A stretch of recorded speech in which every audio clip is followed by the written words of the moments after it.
Bonjour à tous et bienvenue sur boursicoté.com pour cette nouvelle analyse technique Forex et matières premières avec une perte de devise euro-dollar donc qui après s'être dirigée ici vers la zone des 1.1110 que l'on observait hier est en train de franchir ce niveau.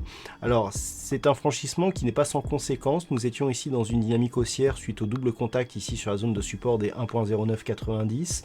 Le fait que l'on repasse ici sur la zone des 1.1110 pourrait invalider la poursuite de cette petite dynamique haussière. Donc il faudra surveiller ici un éventuel franchissement à la baisse des 1.1070 qui détectera éventuellement un retournement de tendance dont l'objectif du coup serait dans un premier temps un retour possible ici sur la zone des 1.1020 mais potentiellement ici un retour sur la zone des 1.0990 et d'un point de vue moyen terme ce niveau ici pourrait être important puisqu'en cas de franchissement on sortirait ici de cette zone de rebond pour repartir ici dans une dynamique baissière avec donc comme objectif le retour ici vers ces zones de points bas significatifs qui avaient été touchés en milieu d'année dernière. Sur le câble, nous sommes toujours ici dans cette neutralisation entre 1.2970 et 1.33. Donc on a très peu de volatilité actuellement. On a eu une petite phase de baisse dans la matinée mais qui n'a pas donné lieu à une poursuite. Donc on est toujours ici dans cette neutralisation, dans un fond de tendance qui reste orienté plutôt à la hausse suite à diverses impulsions que nous avons ici. Même s'il n'y a pas de relais, on reste ici sous le coup de cette tendance moyen terme. Sur l'or, nous sommes toujours ici dans une dynamique haussière, malgré ici le franchissement à la baisse des 1550 dollars l'once. On a enfoncé ici ce support. Alors c'est assez intéressant cette configuration technique. Je vous rappelle qu'on avait ici l'ouverture d'un gap haussier. On a eu un nouveau point haut significatif ici. Dans un premier temps, on est resté ici sous ce gap, enfin sur ce gap comme zone de support. Là, on l'enfonce, mais on se stabilise à ce niveau. Alors, c'est assez important puisque cette zone des 1550 dollars l'once, c'est une zone majeure sur des précédentes phases de cotation.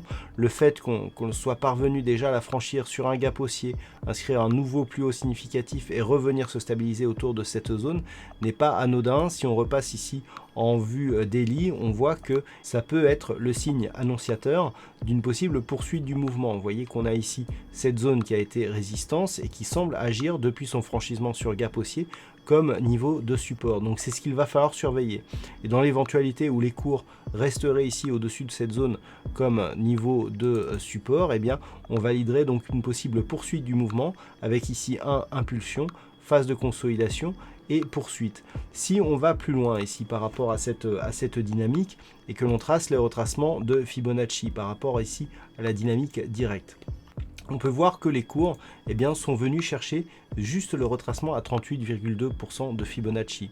Donc dans cette configuration, on peut se permettre ici de tracer les deuxièmes retracements ici sur la phase de consolidation et on peut constater que l'objectif, donc si tant que l'on reste au-dessus de ces 1550 dollars l'once, se situe sur les 1522,94 que l'on arrondira à 1523 dollars l'once, donc comme cible tant que l'on reste au-dessus des 1550 sur le métal jaune, donc dans les prochains jours.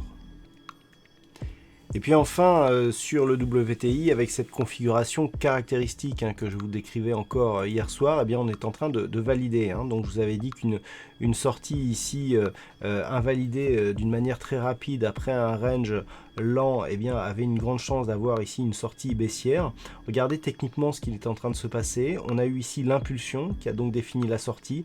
On a retrouvé ici l'ancienne zone de support comme résistance et puis on a un relais ici avec un nouveau point bas significatif sur cette tendance court terme. Donc on est clairement ici dans une poursuite de mouvement donc qui commence à nous donner un signal de sortie de ce trend, auquel cas on pourrait avoir un objectif de retour dans un premier temps ici sur la zone des 54,70 points, mais d'un point de vue technique, l'objectif de base est un retour sur la base du trend qui se situe à 50,99, donc 51 dollars le baril. Alors toutefois, on peut tracer les retracements de Fibonacci pour voir un petit peu ce que nous donnent ces retracements. Et ce que l'on peut voir, c'est que la rupture correspond en fait à une attaque ici du retracement des 38,2% de Fibonacci. Donc à partir du moment où on attaque le 38,2, eh bien il y a un signal d'affaiblissement et de potentielle invalidation de la poursuite du mouvement de fond. Donc ici le mouvement haussier. Donc on voit que ce 38,2 ici a été utilisé en tant que résistance et que l'objectif se situe désormais vers la zone 50,61,8 et donc sur rupture ici de cette zone à 56,56 $ le baril, l'objectif il est un retracement total assez probable de la tendance qui nous donnerait donc un objectif à 51 $ le baril. Donc voici les points à surveiller. Ici, alerte donc dans la zone entre 56,56 et 58,28 sur franchissement des 56,56 $ le baril. Eh bien l'objectif est un retracement total de la dynamique. Voilà donc ce que l'on peut dire sur cette analyse technique Forex et matières premières. Passez une bonne soirée, on se retrouve dès demain pour le trading live qui aura lieu à partir de 14 h et en compagnie de Fabien Labrousse du site Vidéo Bourse pour le NFP, trading en direct et sur compte live. À demain pour ce trading live et pour toutes les autres analyses techniques du site boursicoté.com.